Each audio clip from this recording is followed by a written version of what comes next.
नमस्कार मेरे प्यारे साथियों, कैसे आप सभी लोग। आप सभी का क्लास अच्छे से चल रहा है कि नहीं? आप लोग तैयारी अच्छी से करिए। चलिए आज हम एक नया चैप्टर लेके चलते हैं मेरे प्यारे साथियों।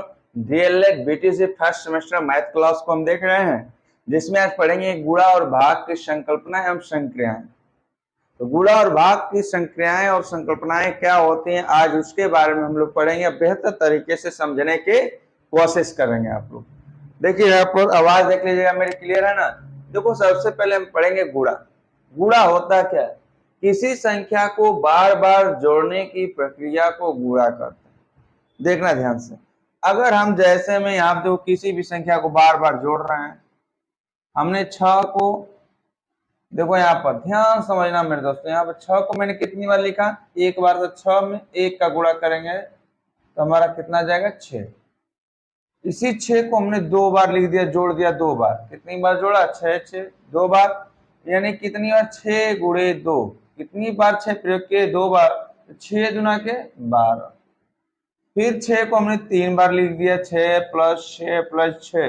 देखो 3 बार हमने जोड़ा ना 6 को, मतलब बार बार जोड़ने की प्रक्रिया को, यानी 6 गुणे 3 बराबर 6 18।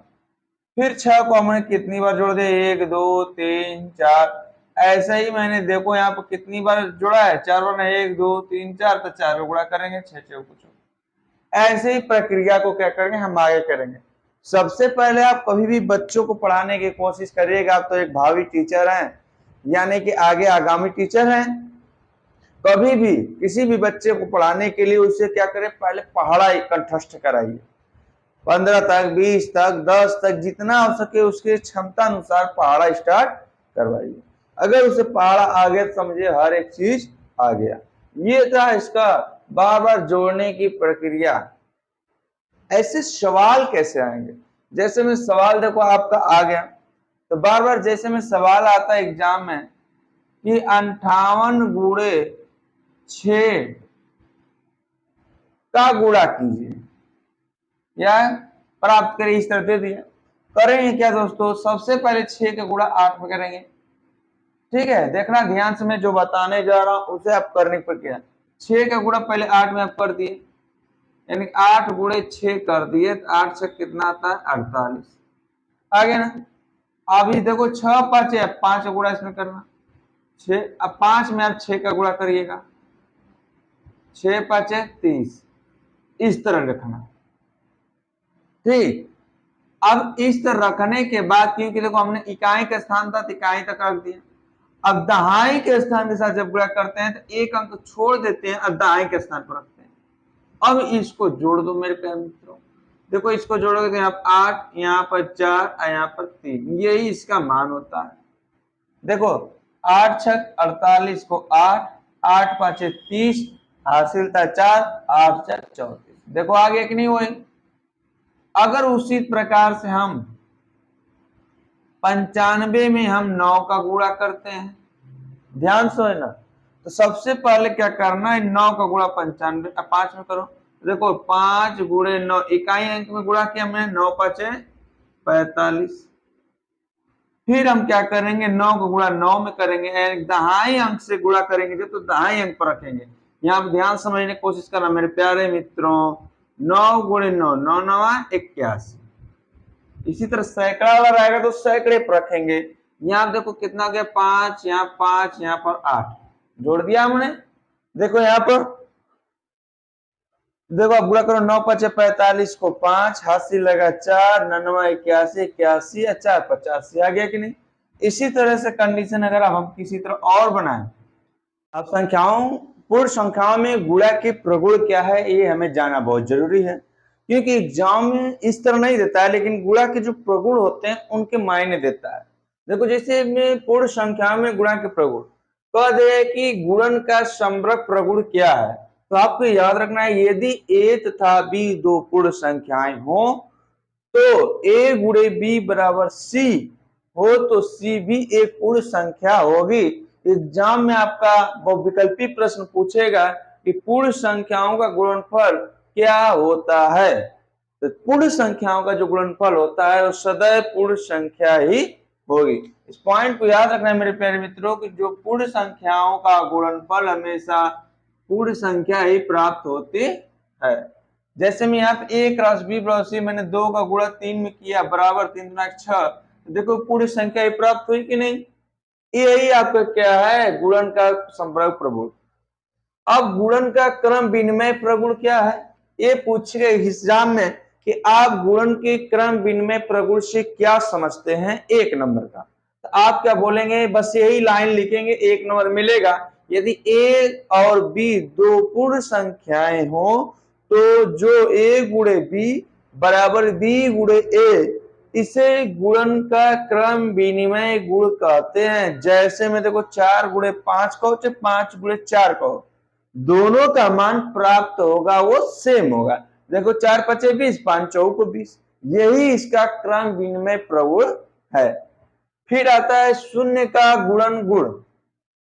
यदि a कोई पूर्ण संख्या हो, कोई भी पूर्ण संख्या 1 2 3 1 लाख 4 लाख 5 लाख करोड़ है, यदि a का गुणा 0 में करेंगे, मतलब उस संख्या का अगर 0 में गुणा हमने कर दिया तो उसका मान 0 ही होगा, अर्थात किसी पूर्ण संख्या और शून्य का गुणनफल शून्य होता है। एग्जाम में शून्य का गुणन गुण से आप क्या समझते हैं, तो सीधा सा लिखना, किसी भी संख्या में शून्य से गुणा करने पर उसका मान सदैव शून्य ही प्राप्त होता है। गुणन का तत्समक अव्यय एग्जाम में एक बार चाहे अगली बार आया था चाहे कई बार पीछे देखा गया तो आता है, उससे गुणन का तत्समक गुण क्या आता है या क्या समझते हैं। तत्समक शब्द जहां जोड़ दे समझना उसका मतलब एक है, अर्थात जब कहे गुणनफल का तत्समक अव्यय, यदि a कोई पूर्ण संख्या हो तो a गुणे a करिए चाहे 1 गुणा a में करिए, वो उसी संख्या को प्राप्त होगी, अर्थात a को ही प्राप्त होगी। a को गुणन का तत्समक अव्यय कहते हैं। ध्यान देना इस लाइन को मेरे प्यारे मित्र, एक को गुणन का तत्समक अव्यय कहते हैं। एग्जाम में सीधा तत्समक अव्यय किसे कहते हैं, आप एक लाइन में लिखना, एक को गुणन का तत्समक अव्यय कहते हैं। जैसे 5 गुणे 1 गुणे 5 करिए उसका मान 5 ही होगा, चाहे 5 1 कम करिए चाहे 1 5 करिए उसका मान क्या होगा, 5 ही होगा। फिर आता है गुणन संक्रिया का साहचर्य प्रगुण। ये वेरी मोस्ट इंपॉर्टेंट है मेरे, साहचर्य गुण जहां दिखे, साहचर्य दिखे तो समझना उसमें 3 संख्याओं की बात हमेशा करेगा। जैसे में यदि a b c 3 पूर्ण संख्याएं हो तो a गुणे b कोष्टक करके c करेंगे, चाहे a को बाहर कर दो गुणा b गुणे c को कोष्टक में करो, चाहे सबको हटाकर a गुणे b गुणे c करो। इसी को गुणन की संक्रिया पूर्ण संख्याओं में साहचर्य है, मतलब कुछ भी करो, चाहे 2, देखो यहाँ पर पहले कोष्टक खोल करते हैं ना, 2 3 6 6 5 30 है ना, देखो इसका भी मान 30 आ गया, 3 5 15 15 दूना के 30, ये भी आ गया, देखो 3 6 6 5 30, यानी कि साहचर्य प्रगुण इस तरह दिखाते हैं और सबका मान क्या होता है, सेम होता है। इतना स्क्रीनशॉट लो, 2 प्रगुण यानी कि 2 गुण और गुणा के बताते हैं, उसके बाद सवाल की तरफ आपको हम लेके चलते हैं मेरे प्यारे मित्रों। देखिए दोस्तों 2 गुण और है, मतलब हमें वितरण प्रगुण क्या आता है, तो गुणन संक्रिया का योग पर वितरण प्रगुण। ध्यान, जैसे साहचर्य नियम में क्या था, 3 गुणन का था, इस समय बस क्या है योग जोड़ा है, जो वितरण में प्रयोग कैसे करते हैं इसका सवाल में मैं बताऊंगा कि कैसे प्रयोग करेंगे आप। जैसे में यदि a b c कोई 3 पूर्ण संख्याएं हो तो a गुणे कोष्टक में b प्लस c है, तो या तो a का गुणा b में करिए, अब प्लस है प्लस बीच में लिख दीजिए, a का गुणा c में कर दीजिए, इससे गुणन संक्रिया का योग प्रगुण, योग पर वितरण प्रगुण कहते हैं। सीधा एग्जाम में आएगा कि योग पर वितरण प्रगुण से आप क्या समझते हैं, तो सीधा बस एक लाइन लिखना है, 1 नंबर लेना है। यदि a b c कोई 3 पूर्ण संख्याएं हो तो a क्रॉस कोष्टक b प्लस c बराबर a cross b plus a cross c, इसे गुणन संक्रिया का योग पर वितरण प्रगुण कहते हैं। जैसे में 5 गुणे 3 प्लस 2 करो, चाहे 5 गुणे 3 में करो, फिर बीच में प्लस लिखो, फिर 5 गुणे 2 करो। उसी तरह क्या होता है घटाने पर भी वितरण प्रगुण होता है। तो गुणन संक्रिया का घटाने पर वितरण प्रगुण, यदि a गुणे b गुणे c कोई तीन पूर्ण संख्याएं हो तो a cross b minus c है तो बराबर a का गुणा b में करो, फिर इसमें माइनस a क्रॉस c, इसे गुणन संक्रिया का घटाने पर वितरण गुणन कहते हैं। जैसे हम देखो 3 × 5 - 2 है तो इसी को लिख सकते हैं 3 का गुणा 5 में कर दो माइनस 3 का गुणा 2 में कर दो, यही क्या हो जाएगा घटाने पर वितरण प्रगुण। आपको जो मैंने बताया इसमें 7 नियम बताया। 7 नियम में आपका पहला नियम मैंने क्या बताया मेरे दोस्तों, जब किसी भी पूर्ण संख्या का पूर्ण संख्या से गुणा करते हैं तो उसका मान पूर्ण संख्या प्राप्त होता है, यही बताया मैंने। फिर तत्समक एवं मैंने बताया, एक को ही हम क्या करते हैं तत्समक एवं कहते हैं। फिर मैंने शून्य का नियम बताया गुणनफल, यानी किसी भी संख्या में अगर शून्य का किसी भी संख्या में गुणा करते हैं तो उसका मान शून्य प्राप्त होता है। फिर मैंने आपको क्रम विनिमय प्रगुण बताया, अगर कोई भी संख्या है अगर वो a गुणे b है चाहे b गुणे c है तो उसका मान सेम प्राप्त होता है। फिर आपका साहचर्य नियम मैंने बताया, साहचर्य नियम के बाद फिर गुणन संक्रिया का योग, फिर घटाने का वितरण। अब चलते हैं सवाल की तरफ, देखते हैं एग्जाम में कैसे सवाल आता है और आपको एग्जाम में कभी गलती नहीं करना है मेरे प्यारे मित्रों। ये देखो सवाल, देखो दोस्तों ये सवाल आपके एग्जाम में आएंगे, कैसे आप लगाएंगे, बहुत ही आसान तरीका मैं बता रहा हूं। देखना यहाँ पर पहला जो सवाल है कह रहा है 56 × 7 को समझाइए। तो जब समझाने की बात कहेगा तो कैसे लगाएंगे पहला सवाल को, जैसे 56 × 7 है ना, तो करना क्या, जब समझाने की बात करेगा दोस्तों तो सबसे मैंने पहले जो नियम अभी जस्ट शुरुआत में बताया कि 7 गुणा पहले 6 में करना, और 7 गुणा करोगे इसमें तो देखो 6 गुणे जब 7 इकाई अंक में करोगे कितना आ जाएगा 42 आएगा। और फिर क्या करेंगे 7 गुणा किसमें करेंगे दहाई के अंक में, और जब दहाई के अंक में करेंगे तो जो मान रखेंगे दहाई के नीचे से रखना, तो 7 × 5 = 35। अब क्या मैंने बताया था इसको जोड़ दो, देखो यहाँ पर 2 यहाँ आ जाएगा 4 5 9 और यहाँ पर 3, यही इसका मान है। या तो इस तरह समझा दो या तो इसको इस तरह डायरेक्टली लिख दो, इस तरह देखो यहाँ पर 7 का गुणा कर दो, 7 × 42 को 2, 7 × 5 = 35, 35 4 39, या तो इस तरीके, यही आपका समझा दिए, आपका 1 नंबर मिल गया मेरे प्यारे मित्रों। अब देखो दूसरा सवाल क्या कह रहा है मेरे प्यारे भाई, कह रहा है यदि एक बच्चा एक गेंद 12 रुपये में लेता है, मतलब एक गेंद 12 रुपये में लेता है तो 6 गेंद कितने रुपए में खरीदेगा, तो बस इसमें 6 का क्या कर देंगे गुणा कर देंगे, तो 6 दूना के 12 को 2, 6 कम 6 6 1 7, यानी कितने रुपये में खरीदेगा 72 रुपये में खरीदेगा। दूसरा सवाल हो गया। तीसरा सवाल क्या कह रहा है कि एक पुस्तक का मूल्य 18 रुपये है तो 12 पुस्तक का मूल्य ज्ञात कीजिए, मतलब 18 में हमें कितने का गुणा करना होगा 12 का, तो 12 का जब गुणा करेंगे तो एकदम सिंपल तरीका से करना मेरे प्यारे भाई।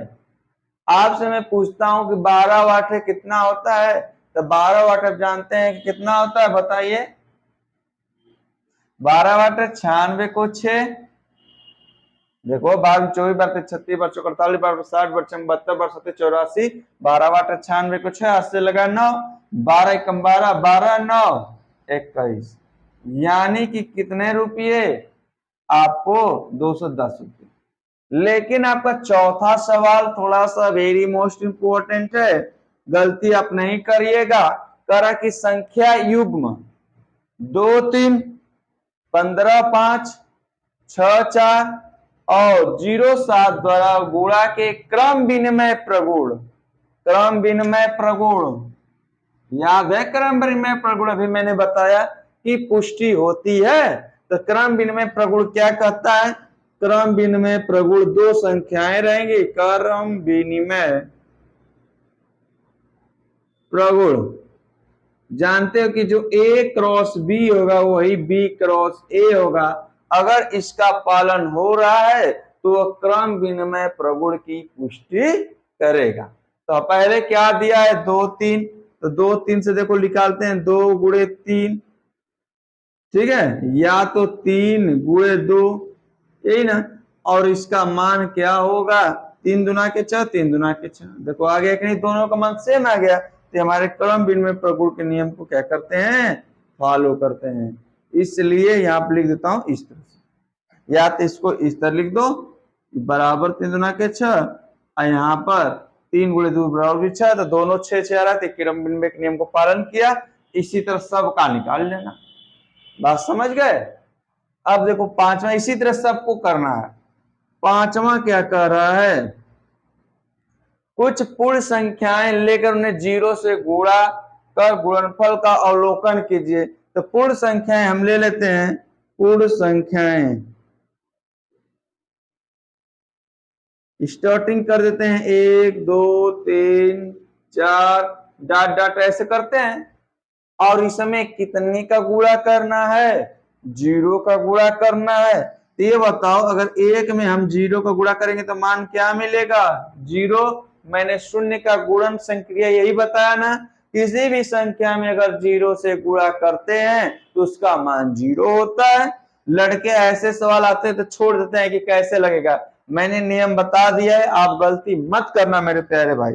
फिर 2 का गुणा 0 में करेंगे तब भी 0 मिलेगा, 3 का गुणा 0 में करेंगे तब भी 0 मिलेगा, 4 का गुणा 0 में करेंगे तब भी 0 मिलेगा। ऐसे ही आगे करते जाएंगे। तो कह रहा है कि कुछ पूर्ण संख्याएं लेकर उन्हें 0 से गुणा करें, गुणनफल का अवलोकन कीजिए। तो हमने अवलोकन किया, तो अवलोकन में ये प्राप्त हुआ, सब मान क्या होता है, 0। तो कह रहा है क्या प्रत्येक बार गुणनफल शून्य प्राप्त होता है। तो आप लिखेंगे यहां पर, मैंने गुणा द्वारा अवलोकन किया तो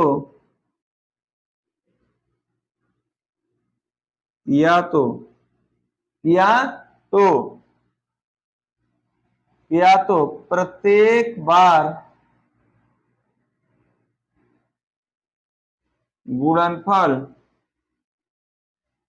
शून्य प्राप्त होता है। ये आपका 1 नंबर मिल गया। बात समझ में आई मेरे प्यारे मित्रों। देखो जितना भी मैं पढ़ा रहा हूं सीरियस होकर अगर पढ़ेंगे तो एक भी नंबर आपका कहीं जाने वाला एग्जाम में नहीं है। ये बात तो कंफर्म है मेरे प्यारे मित्रों। समझ में आ गई। चलो आगे सवाल देखते हैं मेरे प्यारे भाई। नीचे वाला नहीं आया है क्या, नीचे का मैंने लिखा है, मैंने गुणा द्वारा अवलोकन किया तो प्रत्येक बार गुणनफल शून्य प्राप्त हुआ। मैंने यही नीचे लिखा है। चलो आगे देखते हैं सवाल। देखो दोस्तों आगे सवाल है आपका, और ये सवाल आपका जो मैंने नियम बताया अभी उसी नियम पर आधारित है। सवाल एग्जाम में लगाने का आपका तरीका होना चाहिए। फिर आपका अगला सवाल देखो 6वां होगा, मुझे उम्मीद है ये 7वां होगा, ये 8वां आएगा, 9वां होगा। सवाल तो मैंने इतना होता है, कह रहा है कि 6वां सवाल देखो कह रहा है मेरे प्यारे भाई। कह रहा है कुछ पूर्ण संख्याएं दिया है 5 8 17 31 आदि लेकर उन्हें 1 से गुणा कीजिए। कह रहा है 1 से पहले गुणा करो। देखो 5 का गुणा 1 में करोगे तो भी 5 प्राप्त होगा कि नहीं। 8 का गुणा 1 में लेकर करोगे तो 8 ही प्राप्त होगा। 17 को लेकर 1 में गुणा करेंगे तो 17 ही प्राप्त होगा। फिर 31 का गुणा 1 में करेंगे तो हमारा क्या होगा, 31 ही प्राप्त होगा। देख रहे हमेशा मैंने बताया तभी तत्समक अव्यय वाले गुणन प्रक्रिया में कि 1 का किसी भी संख्या में गुणा करेंगे तो उसका मान हमेशा 1 ही प्राप्त होगा। यही बताया मैंने आपको। तो देख रहे हैं फिर कह रहा है क्या प्रत्येक बार गुणनफल वही संख्या होती है जिसमें 1 से गुणा किया जाता है। तो बस क्या के जगह आप लिख देना अतः, और ये पूरा प्रत्येक बार गुणनफल वही संख्या है जिसमें 1 से गुणा किया है। देख रहे हो कि मैंने तत्समक अव्यय के नियम में यही बताया, कोई बड़ी से बड़ी संख्या रहे अगर उसमें 1 का गुणा करते हैं तो वही संख्या प्राप्त होगी। यही बताया। आगे 7वां सवाल देखिए, अब ध्यान से देखिए, आप गलत नहीं करेंगे। कह रहा है कि पूर्ण संख्या 6, 9 और 11 लेकर गुणा के साहचर्य नियम, गुणा के साहचर्य नियम। तो साहचर्य नियम होता क्या, पहले तो जाने आप जानते हैं साहचर्य नियम। तो साहचर्य नियम याद है मैंने जो बताया कि साहचर्य नियम क्या होता है, याद है? मैंने यही ना कहा कि ए का गुणा या तो बी प्लस सी में, सॉरी यहाँ पर गुणा रहेगा, सी में करिए, या तो ए गुणे बी करके, ए गुणे यहाँ पे क्या था ध्यान रखना, ए गुणे बी गुणे सी करिए, चाहे ए गुणे बी गुणे सी करिए, यही साहचर्य नियम पड़ेगा। सेम कंडीशन फॉलो कर दो तो बस पुष्टि करता है कि नहीं। तो देखो पहले 6 दिया एक स्थान पर, फिर गुणा 9 गुणे 11, पहला पॉइंट हो गया। दूसरा पॉइंट में क्या है, 6 गुणे 9 और गुणे 11, यही ना। अगर ये दोनों मान बराबर आ जाए तो हमारे साहचर्य नियम की पुष्टि करता है। देखो यहाँ पर 6 लिख दो, पहले कोष्टक करके 11 9 99, यहाँ पर इसको 6 9 54 गुणे 11, देखो 6 9 54 को 4, यही ना। फिर 6 9 54, हाथ से लगा 5, कितना हो जाएगा 59, यानी 594। यहाँ देखते हैं 11 चौको 44 को 4, हाथ से लगा 4, 11 5 55, 55 4 59। देखो दोनों सेम आ गया कि नहीं, तो आप लिखेंगे अतः यह साहचर्य नियम की पुष्टि करता है, क्योंकि बराबर आ गया इसलिए पुष्टि करता है। बात समझ में आ गई? कोई दिक्कत? मुझे आशा और उम्मीद है कि आपको अभी तक कोई दिक्कत नहीं हुई होगी। 8वां सवाल देखते हैं मेरे प्यारे भाई। 8वां सवाल क्या कर रहा है, निम्नांकित कथनों की सत्यता का परीक्षण कीजिए, मतलब ये सही दिया है कि नहीं। तो पहला सवाल देखते हैं, कह रहा है 9 गुणे 8 प्लस 14 4, अब बराबर यहाँ पर 9 गुणे 8 अब प्लस 9 गुणे 4, यही है ना। देखो यहाँ पर 8 यहाँ करेंगे तो गुणे, ये कितना 8 4 12, यहाँ देखो 9 का गुणा जब 8 करेंगे 8 9 72, 9 चौको 36, देखो 12 9 108, अब बराबर यहाँ पे देखो इसको जोड़ेंगे तो 8 6 2 8 7 3 11, अरे सॉरी यहाँ पर 7 3 10, यानी दोनों बराबर हो गया कि नहीं। तो ये क्या है, सत्य है, ये क्या है, सत्य। इसी तरह इसको भी चेक करना है, इसको भी चेक आप करिएगा। हो गया। इसी तरह सेकेंड भी चेक कर लो आप, सेकेंड चेक करो क्या है, 6 गुणे 10 प्लस 7, यहाँ पर 6 गुणे 10 और एक नियम आप चेक करेंगे, 6 गुणे 10 7 17, यहाँ पर फिर 6, देखो 10 6 का 60, 6 7 42, इसको करोगे देखो 6 7 42 के 2 और 6 एकम 6 6 4 10, 102 होता है। और यहाँ पे इसको भी जोड़ लो तो देखो 102 आ गया, ये भी सत्य है कि नहीं। तो इसी तरह इसको भी जब चेक करोगे तो ये भी सत्य आ जाएगा। बात समझ में आई? अब आता है वितरण प्रगुण का प्रयोग करके, जो एग्जाम की दृष्टि से वेरी वेरी मोस्ट इंपॉर्टेंट। देखते हैं इसको, 9वां को मैं इसे क्या करता हूं, मिटा देता हूं। नियम समझ रहे हो ना कैसे कैसे लग रहा है, उसी तरह से ध्यान से करना मेरे प्यारे भाई। एग्जाम में आप गलती नहीं करिएगा और गलती होने भी नहीं दूंगा, क्योंकि आप जो क्लास कर रहे हैं बिट्टू सर से कर रहे हैं। किससे कर रहे हैं? बिट्टू सर से। तो देखते हैं आगे दोस्तों 9वां सवाल। 9वां का जो मैं बताने जा रहा हूं बहुत इंपॉर्टेंट। 9वां सवाल का जो पहला है, कैसे प्रगुण वितरण प्रगुण, देखो यहाँ पर वितरण प्रगुण का प्रयोग करके, अब वितरण प्रगुण मैंने 2 नियम बताए, एक योग वितरण प्रगुण, एक गुणनफल वितरण प्रगुण। तो हम पहला नियम चलते हैं, अब ध्यान से समझ रहे हो तो पूरा क्वेश्चन आप सही करोगे। देखो इतना करने में आपको समय लगेगा, बड़ा सा है ना, दिख रहा है ना। इसको मैं देखो छोटा कैसे करता हूं, 487, देखो इसको इस तरह लिख सकते हैं, 1008 को 1000 प्लस 8, अब इसका सीरियल नंबर से गुणा कर दो अंदर, जब अंदर गुणा करोगे तो इससे गुणा करोगे तो 4800 यानी 3 जीरो बढ़ा दोगे। अब प्लस इसका इस 8 7 42 को दो, 8 64 64 देखो 8 सॉरी यहाँ पर 8 7 56 को 6 हासिल है कितना 5, 8 का गुणा 8 में करेंगे तो 64 और 64 5 69 और 69 को 9 हासिल लगा 6। यहाँ पर देखो 8 चौक को 32, अब 32 से 6 38। अब इसे जोड़ लेते हैं, देखो 3 जीरो है तो 3 को तीसरी तरह 8 9 6 उतार दोगे और 3 7 को 0 हासिल है 1, तो 1 को जोड़ेंगे 8 1 9 यानी कितना। ये देखो कितना आसानी से आप निकाल लिए कि नहीं। गुणा करते तो वितरण नियम इसे ही बोलते हैं, बांट कर वितरित करके, तो इस तरह आप लगाएंगे। ध्यान देना हमेशा उसको लेकर चलिएगा जो 100 या 1000 के नजदीक हो। तो यहाँ पर देखो कितना सवाल है 998 गुणे 436। देखो इससे 500 के अगर नजदीक करोगे बहुत बड़ा हो जाएगा। ये देखो 1000 में से अगर 2 घटा दोगे तो 998 हुआ कि नहीं, तो 1000 माइनस 2 यहाँ पर गुणे 436, कोई दिक्कत नहीं।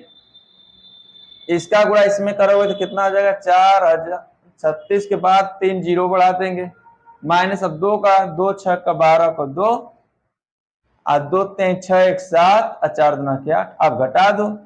जब घटाओगे प्यारे मित्रों तो आपको एक सवाल पता होना चाहिए कि 0 में से 2 नहीं जाएगा तो हाथ से लगा इधर तो 10 हो जाएगा, 10 में से 2 जाएगा तो कितना बचेगा 8। लेकिन यहाँ 10 के स्थान पर 9 हो गया ना, तो 9 में से 7 जाएगा तो 2, यहाँ भी 9 बच गया, 9 में से 8 जाएगा तो 1। यहाँ पर हासिल एक ले लिए थे, तुम्हारे यहाँ पे कितना बच गया 5, यहाँ पर 3 4, यानी कि ये आपका आंसर है।